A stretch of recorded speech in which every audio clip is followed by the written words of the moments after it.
Hey guys, Scripture, we're here with another video, and I do like to cover these videos where you're kind of getting more insight into George Lucas and his career, and I think it's really pertinent right now, especially considering he's just named, the richest famous person or something like that of 2024 with a net worth of $5.4 billion. And it's funny because, when you go back and you think about how his career started and the studios didn't take him seriously and he had a really hard time getting Star Wars off the ground, and then when he did, and then it was lightning in a bottle, and it was culturally huge, then he made some adjustments and changed some things. Things like Luke and Leia being brother and sister were then changed, from of course, not being brother and sister to be brother and sister, and he started thinking about this plot line and changing it, and Vader became bigger, and then, of course, in the prequels, it's all about Vader. There's a percentage of that was just his normal creativity, and some of it was business. He's a business guy. And when you're in the billionaire class of people, it is a bit of an addiction, and you're putting in a lot of time, and it's a very, very, very small percentage of people that are willing to do that. One of the things that's interesting to me is the way that George Lucas approached fans after Episode 1 and throughout the prequels. He makes interesting claims, things about Star Wars is for kids, or people didn't like this, even though we've always done it this way, even in the original movie. And you're kind of like, some of them kind of make sense, but some of them, he's really in defense mode because fans are critical of the way he did things. And this particular clip, somebody posted this on Twitter. I had never seen this clip before, but it's really pertinent. And I'm going to kind of explain in a way that kind of shows you how George's mindset really became very, very business-oriented as he got older and as he produced the prequels, and as he took more of the creative control, which he really did in the prequels. He had far less in the original Star Wars, certainly in Empire. He was, of course, incredibly involved. Of course, the origin is him. But there was a lot of really, really good people around him that were trying to say, whoa, George, maybe don't do it that way. And so let's just listen to this clip, and then we'll have a little discussion here about what it all means. There is a group of fans from the films that don't like comic sidekicks. They want the films to be tough and like Terminator, and they want to be, real guy movies. And they get very, very upset and very opinionated about anything that has anything to do with being childlike, which the movies are for children, but they don't want to admit that, or a comic sidekick, because they don't want comedy in these movies. And in the first film, they absolutely hated R2 and 3PO. Now Jar Jar is getting accused of the same thing. Okay, so this is really interesting. So let's just take it point by point. His last point, I think, is just a lie. Personally, I would love to see evidence of people hating 3PO and R2-D2. Like, they hated them so much, George, that you put them in every single movie and then have interviews where you're actually saying that they're the ones they're there for the entire saga and it's so much about them. That's how much the fans hated R2-D2 and C-3PO. So that sounds a little hokey, and it sounds like he's defending Jar Jar. There's a bigger issue here, and let's just listen to this for a second. There is a group of fans from the films that don't like comic sidekicks. Is that true? Is that true that we don't like? Is that the blanket statement? The people versus George Lucas. Is that what they're saying in that documentary, that they just don't like sidekick humor? And is that what we got in the original films? We got sidekick humor? I don't remember sidekick humor. I mean, I remember Han Solo being quite funny. I remember Leia being quite funny at times. Not overtly, but they were funny because they would be arguing and things of that nature. 3PO and R2 were pretty funny. I don't really get the sidekick argument. Is that true, guys? Let me know in the comment section. The other thing, too, is the beauty of the original Star Wars was that you could argue that Han Solo was a side character, so it's sidekick humor, but he really wasn't, right? Because all of the characters got so much time on screen, and they were such a team that I don't think that's really what you would call any of that. They want the films to be tough and like Terminator, and They want the films to be tough like Terminator. Does anybody who is a fan of the original trilogy of Star Wars compare it to Terminator? Seriously? Is this his argument he's making? And see, this is the deflection argument that he made once he became more of a businessman than a creator. I'm sorry, that's just a fact as he got older. And now he's major businessman, like wanted Iger to stay on and all these board members while the movies are going Kaputski and the Acolytes getting ratioed into oblivion, and he's still supporting these people all of a sudden.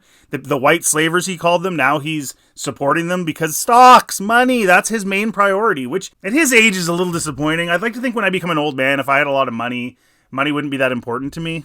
And really, it shouldn't anyway, even if I didn't. Well, it wouldn't be if I didn't have any money. But you know what I mean? That's disappointing. But, George disappoints me. I still love him, but he's disappointing in my opinion. Really, Terminator? Real guy movies. And real guy movies. Again, I don't get that vibe from the original trilogy. They're just good, as he puts it, timeless stories. They're dealing with timeless issues of good versus evil, all that stuff. All those interviews, you guys have seen my previous videos. So he's contradicting himself here. He knows that's not what they are. He's deflecting, saying, oh, these people just want that, even though no. Fans saw the very, very large difference between the humor in the original trilogy and the humor in the prequel trilogy. And while we're talking about this, let's look at the difference. And you guys tell me if the humor from the original trilogy is for kids compared to the prequel trilogy. Get out of here!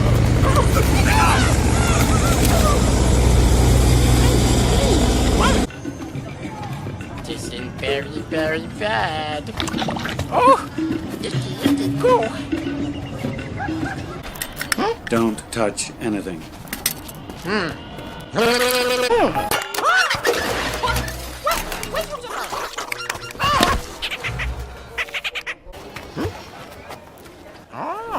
Mori. Hey. What? Chuba. Oops. Jedi reflexes if you race parts. Don't do that again. Keep away from those energy binders. Okay. My is fat.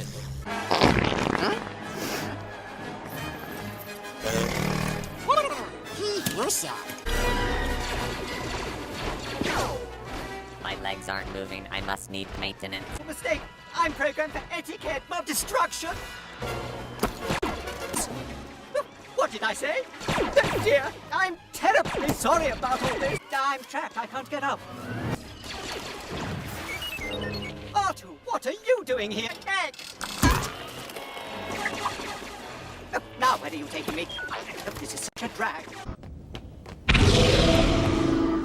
Ray shields. Wait a minute. How did this happen? We're smarter than this. Apparently not. I say patience. Patience.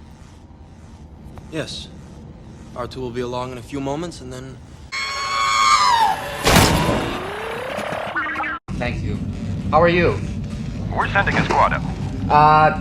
Negative. We have a reactor leak here now. Give us a few minutes to lock it down. Boring conversation anyway. This thing was fast. Watch your mouth, kid. You're gonna find yourself floating home. Look, your worshipfulness, let's get one thing straight. I take orders from just one person, me. So one day you're still alive. Will somebody get this big walking carpet out of my way? But they're gonna kill her! Better her than me.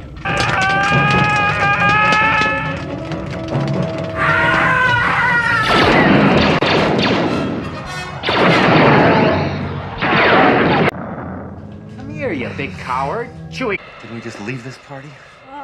It's not wise to upset a Wookiee. But sir, nobody worries about upsetting a droid. It's because a droid don't pull people's arms out of their sockets when they lose. Wookiees are known to do that.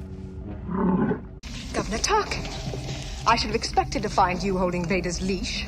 I recognized your foul stench when I was brought on board. It's a little short for a stormtrooper. This is some rescue! Into the garbage chute, flyboy! I just assumed it's a Wookiee. I don't know where you get your delusions, laser brain. Why, you stuck-up, half-witted, scruffy-looking nerf herder! You shouldn't have to do this to impress me. Would it help if I got out and pushed? Captain, being held by you isn't quite enough to get me excited. Someday you're going to be wrong, and I just hope I'm there to see it. I am not a committee! Chewie and I'll take care of this. You stay here. Quietly. There might be more of them out there. Hey, it's me.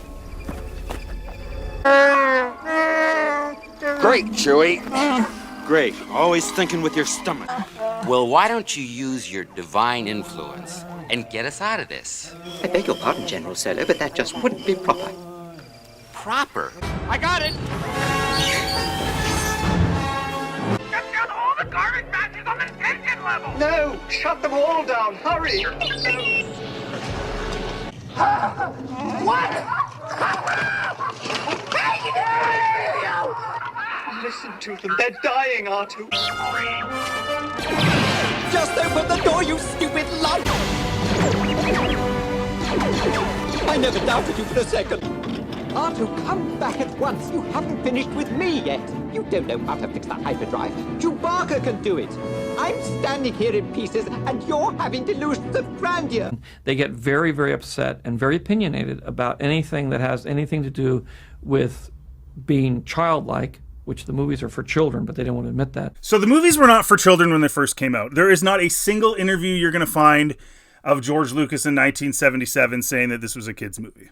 The problem is when he wrote the prequels, he thought, I'm going to appeal to another generation of kids. This was a business decision, but he overdid it, right? He overdid it, and we see from the previous clips of the type of humor and stuff like that, he overcompensated for the child rather than making them just good films for everybody, which they originally were. And I mean, if you look at the lineups of the original Star Wars movies, you've got people of, generally speaking, 12 and up.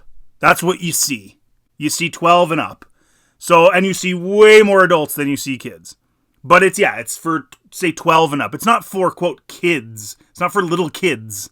And a 12-year-old can understand the humor of Han Solo to at least some degree. The 7-year-old's not going to get it at all. And he knows this, but he's saying this because he's trying to diminish the criticism when he knows full well he changed the humor in Star Wars. He changed it. He changed a lot of things, but he especially changed the humor. That's one of the major things that he changed. Which the movies are for children, but they don't want to admit that. They didn't want to admit that. That is incredible to me, that he would say that.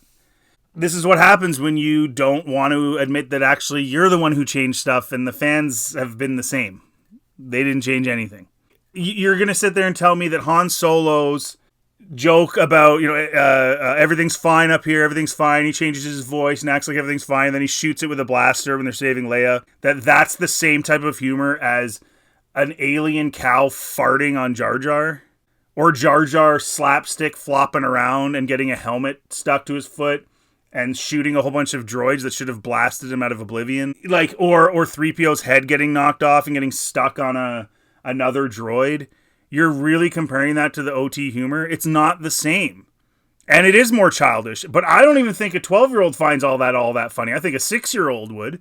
So he changed his demographic, and then he's complaining that his original demographic isn't as into it as he would like them to be. Or a comic sidekick, because they don't want comedy in these movies. They don't want comedy in these movies. And again, that's such a deflection. The comedy in the OT is sophisticated. It reminds you of the 80s sitcom era. With different strokes and stuff like that, where there's a little bit of complexity in the characters that bring out the humor. They're not just doing old knee slappers and there's sophistication, there's relationship sides to it. Like, for example, when you don't know that Luke and Leia are brother and sister and Leia kisses Luke in front of Han, it's not a slapstick knee slapper. Oh, look, he farted on him. It's funny because of the relationship that has been built to that point, and we all knew Han's feelings, and we knew he had a little bit of jealousy of Luke, but we also knew Han and Leia had this, sexual tension, and they were arguing all the time. So when she kisses him, and then Luke smiles and leans back, and then Chewie goes, rah, rah, rah, it's funny, but it's not just slapstick flopping around fluky things. Ha ha ha, Anakin pushed a button and shot a thing from the ship, ha ha ha ha. That's not the same. There's no sophistication in the humor of the prequel trilogy. There's a couple parts, a little bit with Obi-Wan and Anakin. There's a little bit of that with the banter about, being a little careless, for example, on Coruscant or things of that nature. The death sticks was kind of funny, right? That was okay. I liked that. There's a little bit of it, but particularly in The Phantom Menace, there is no sophisticated humor. It is all stupid slapstick with Jar Jar. And he knows that. He knows it's been changed. And I think part of it is maybe he's insecure because he had so much control over the prequel trilogy, whereas in the OT, there were other people that were helping him write this stuff and make it more sophisticated. And we all know George is not a sophisticated dialogue guy. Writing smart, intellectual, comedic scenes is not an easy thing to do. That's why everybody doesn't do it. Even writing just sort of base level funny movies like, say, like an Adam Sandler does isn't always that easy. I would call it easier than the sophistication of the humor in the original trilogy, but it's still not that easy. Writing a character that's just a slappy, sloppy mess and happens to like run into funny things, that's the easiest humor you can possibly, other than Amy Schumer's like, you know, private part jokes, right? Those are the easiest. but the next level is this stuff that he did in the prequel trilogy, and he just doesn't want to take responsibility for that.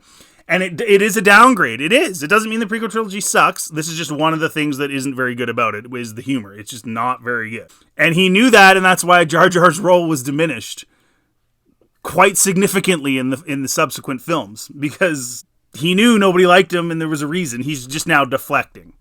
And in the first film, they absolutely hated R2 and 3PO. Who are these people? Somebody in the comment section show me where the people were that hated R2 and 3PO.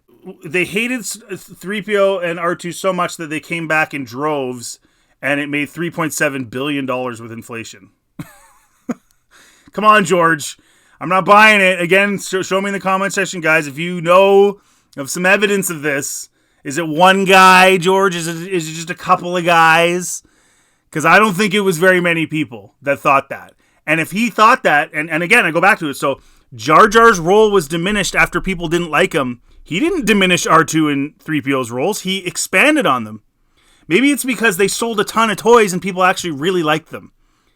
People especially loved R2 when the originals came out. So this is nonsense. This is him deflecting. And again, George has changed. He's not the same person that he was when he made the original trilogy. He became a very, very, very massive businessman. Now Jar Jar is getting accused of the same thing. No, he's not getting accused of the same thing. No, he's not. It's a completely different brand of humor. The banter between 3PO and R2 and where it's the same as the banter between Chewie and Han. There's an intellectuality to it. You have to think about how R2 is responding based on how 3PO is responding. And they have that sort of old married couple dynamic, which has always worked in tons of sitcoms and movies. And George knows that. Give me a break. That's always worked. It's more sophisticated because you don't actually know what Chewie's saying, but you can kind of guess. And they had to write Han's lines to sort of give you clues, and you have that similar dynamic, not so much an old married couple as R2 and C-3PO, but you still have that dynamic. It's far more sophisticated, and George knows that. George knows that, but this is what he's been doing now for a very long time, and that's deflecting and not taking responsibility for the fact that he changed the way the humor was. It wasn't always for little kids. I'm sorry. It wasn't for little kids. Again, we can go back and look at those clips I showed you. That's not the same type of humor. It's not even close to the same type of humor. We all know that. And in the sequels, they attempted to go back to the more sophisticated humor. It fell flat until, and the only redeeming quality of The Rise of Skywalker was there was several scenes with some funny banter between Poe and Rey, with Finn in there kind of in the middle, and especially when she gets back Poe gets back and the Falcons beat up and stuff like that. They have some funny little joking around. You know, she goes up to Finn. Is he mad or whatever? And then Finn's like, always. Like some of that was pretty good. It felt very Star Wars. There were some lines with Poe and 3PO that reminded you of Han and 3PO's lines that were funny. So they did, at least in the first maybe half of Rise of Skywalker, have some similar humor. But otherwise, really, the OT is the only one that had good humor. Even Jedi, you would argue, is a little bit off. Let me know in the comment section what you think. Do you agree with me that George is more of a businessman now, and he's not going to, he doesn't take responsibility for the changes he made? Do you think that the OT humor is similar to prequel trilogy, or is it very vastly different? Let me know in the comment section which one you preferred. And finally, does any of this mean that the media should have attacked Ahmed Best and And Jake Lloyd, of course not. Nobody's justifying that. But if you want to attack the maker, I think that's perfectly viable. I think saying that George Lucas wrote a crappy, slapstick, jokey character in Jar Jar rather than the sophisticated humor of the OT, that's perfectly fair. He's the guy building it. So that's where you send your criticism. Anyways, guys, thanks for watching. If you do like this content, please like and subscribe. And feel free to check out anything else on my channel. And have yourselves a really good day.